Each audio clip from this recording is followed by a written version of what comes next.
Moody's has come out with its report on the demonetisation impact. William Foster of Moody's joins us now. William, appreciate you joining us. You've put out your report on the impact of demonetisation. Let me start by asking you about the growth assumptions that you're working with, William. And we just had the CSO put out its numbers yesterday, sticking to 7.1%. Now, you were working with a number where you had brought down GDP growth estimates for this financial year as well to under 7%, and for the next financial year to about a little more than 7%. Are you surprised with the CSO's numbers, and are these the numbers that you've put out in your report? Do you believe that these numbers will hold, or do you expect an upward revision given what we've seen from the Indian government? Well, we did revise our GDP forecast to 6.9% for this fiscal year. We believed that this quarter would actually be, there'd be a moderation, but it wouldn't be as strong as some other in the consensus had forecast. However, we do believe it's going to continue to moderate into this current quarter. We have about a 6.4% forecast. But that all adds up to an annual forecast of about 6.9%, which isn't too far away from the CSO's forecast. Obviously, the GDP numbers to some were a surprise. But what's important to keep in mind is that those numbers didn't capture half of them basically were pre-demonetization. This coming quarter will be fully represented of the impact of demonetization. And there was an offsetting factor of stronger agricultural growth based on a better monsoon, as well as increased government spending that helped offset some of the weakness from demonetization. So ultimately, our forecast is for 6.9%. We're comfortable with that. And we believe that, as we've stated in the report and confirming our initial expectations, that demonetization ultimately would be a temporary impact that would eventually fade and result in a return to trend growth over time. Okay, so when you talk about returning to a trend growth for the next financial year, you've cut your GDP forecast from 7.5% to 7.3%. Is that right? That's correct. Okay, let me then ask you about the implications for demonetization. You believe that the negative impact is going to be short-lived, but let's talk about the positive impact and the formalization of the Indian economy and what it could eventually do as far as growth itself is concerned. What are the assumptions that you're working with on the basis of what you've seen so far? Sure.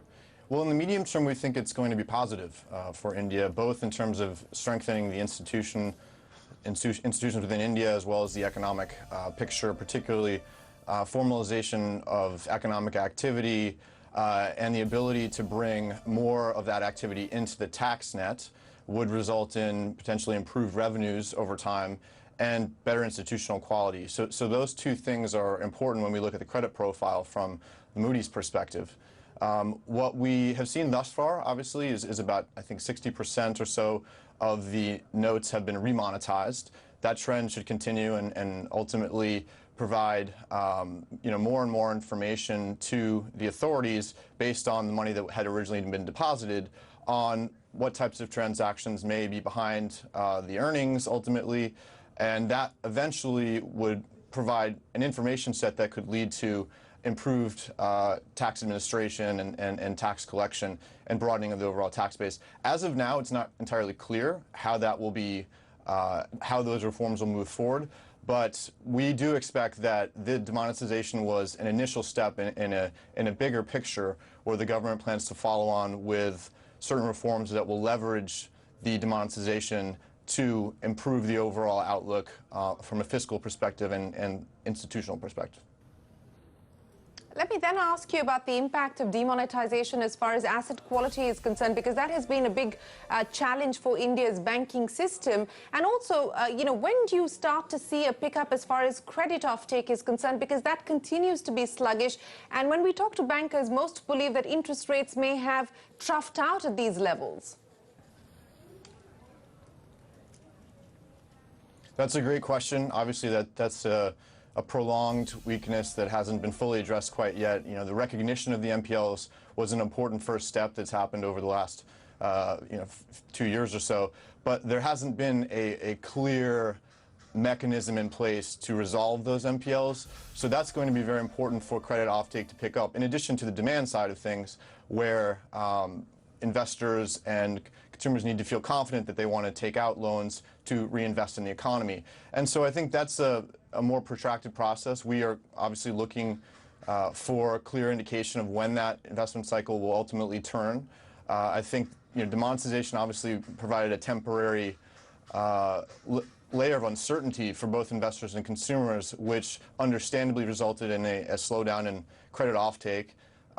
There's also the possibility that some of those loans were paid back with the old notes, which would have shown up in the more recent data. But over time, we believe that will, as the reforms move forward, as the economy begins to stabilize and return to the normal trend, ultimately the credit offtake will most likely pick up in tandem with that. But the asset quality issue is outstanding. It is a concern, and ultimately, the government is very much focused on it. There's been discussions on various potential mechanisms on how to address it, but that will be an important reform or policy that they have to clarify and put in place to permanently address the issue, which is an impediment to the investment cycle recovering fully. Since we're talking about the recovery for the investment cycle, what is the situation as far as demand itself is concerned? We've seen, sales data for the auto sector come in today, and it's, still down year on year between 5 and 10%.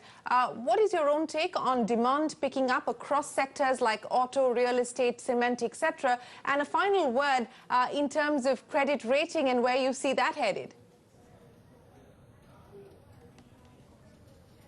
Sure.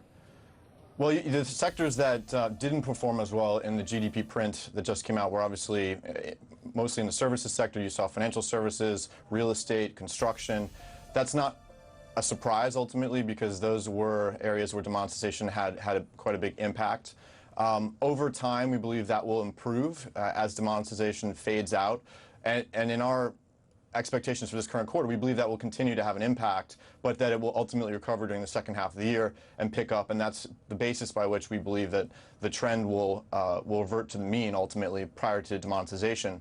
Auto sales, as you saw over the last few quarters, had come down quite a bit in November, December, but they've since stabilized and appear to be moving forward, likely to pick up again. In the end, we will continue to look forward in terms of the credit rating, as you ask. We're going to continue to monitor how the reform agenda leverages the demonetization measures and what impact it's going to ultimately have on the real economy in terms of providing a baseline for a recovery in the investment cycle, which ultimately for us will provide a baseline for higher nominal GDP growth, which will then help to address the large debt burden that India has, the debt to GDP ratio, which, as we've talked about in the past, is one of the key weaknesses in India's credit profile at about 68% of GDP. Currently, India really stands out as an outlier amongst its peer group as having a very high debt burden. And obviously, there's been tremendous focus on the fiscal consolidation measures that the government has put forward, and the last budget that was announced in February was well thought out, and we believe is indeed pursuing that fiscal consolidation roadmap that will help bring down the top line of that debt to GDP ratio. But you also need to see the nominal GDP rate come up, and that will very much rely on other measures that help improve the business climate, reduce uncertainty post-demonetization, and will improve the fiscal outlook over time. So we're looking to see those measures take shape to have an impact both on growth and the fiscal outlook. William, always a pleasure. Appreciate you joining us. William Foster there of Moody's. They've put out a report on the impact of demonetization on the Indian economy, and those were the highlights. But on to